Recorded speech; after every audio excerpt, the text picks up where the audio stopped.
আসলাম কিন্তু আবার আজ আর আমি আমার মুখ দর্শন করাচ্ছি না আপনাদের, আমি করাচ্ছি কড়া দর্শন। কড়াই দেখছেন কি দেয়া আছে, আর দিয়ে দিচ্ছি কি সেটাও দেখুন।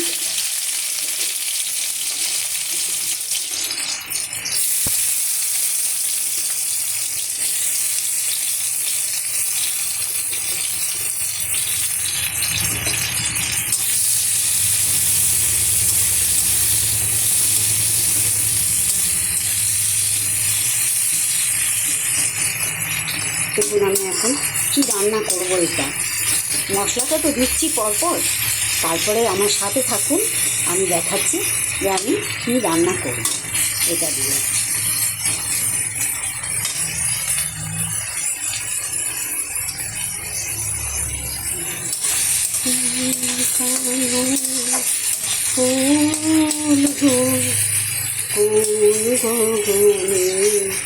তারা তোমায় কোথায় দিয়ে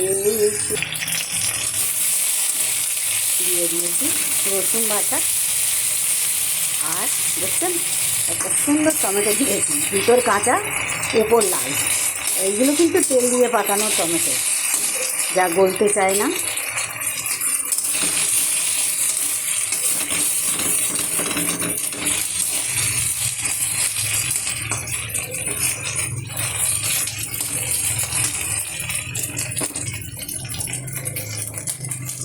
দেখুন দিয়ে দিচ্ছি চিংড়ি মাছ,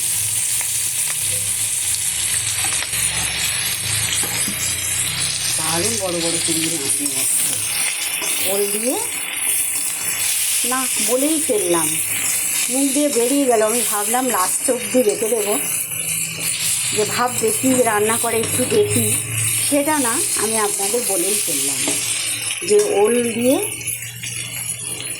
চিংড়ি মাছ দিয়ে ওল কষা হবে।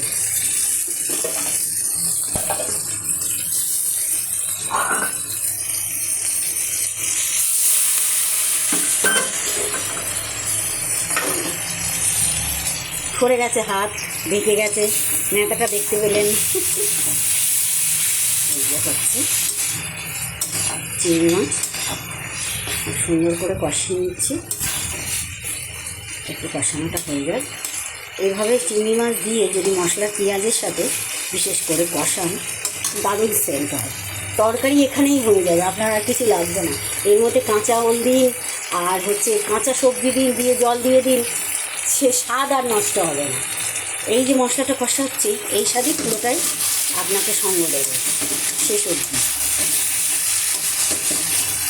মশলাটা ঠিক এরকমই, ফ্লেভারটা আসবে এত সুন্দর। তবে এইগুলোই কিন্তু একটু বেশি পরিমাণে তেল দিয়ে রাঁধলে ভালো হয়। কিন্তু বেশি তেল তো স্বাস্থ্যের পক্ষে জানেন কত ক্ষতিকর, কিন্তু মুখের স্বাদ আনতে গেলে তেল আপনাকে দিতে হবে। তেলের দিকে দেখালে আর মুখের স্বাদ অত সহজে আসবে না। আবার তেল কম দিয়েও কিন্তু সুন্দর রান্না হয়, বা আমিও পারি সেগুলো করতে, বা আপনাদের অনেকগুলোও দেখিয়েছি তেল কম দিয়ে সুন্দর রান্না। এই ওলে এতেও আমি তেলটা কমই দিলাম। এই চিংড়ি মাছটা ভেজে নিই, সাথে থাকুন আপনারা। আপনাদের সাথে না থাকলে আমার মনটা ভালো লাগে না। এই দেখুন আমার চিংড়ি মাছ টমেটো বা মশলা কষানো একদম কমপ্লিট। আজকে গুঁড়ো লঙ্কা নেই, তাই সবটাই পুরোটাই রান্নাটা করবো কাঁচা লঙ্কা দিয়ে। দেখে নিন, ওল আমি সিদ্ধ করে রেখেছিলাম, দিয়ে দিলাম। ওল কষা করবো আমি এবারে। দেখুন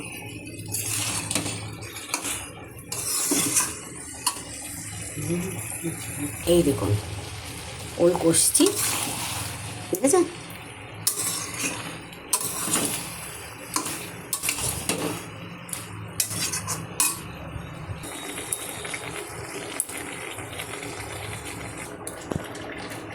হয়ে গেছে দেখুন আমার ওলের চিংড়ি মাছ দিয়ে ওলের কালিয়াই বলা যায়, কষা আর হলো কই, কালিয়ার একটু ঝোল। আমি লাস্টে দিয়ে দিচ্ছি একটু শাহি গরম মশলা, এভাবে দিলে দারুণ লাগবে খেতে। যে আপনারা সবাই ওলের তরকারি খান, এইভাবে একটু খেয়ে দেখবেন কেমন লাগে। খুব সুন্দর লাগবে। কেমন হয়েছে বলুন, সাথে থাকবেন, ভালো থাকবেন।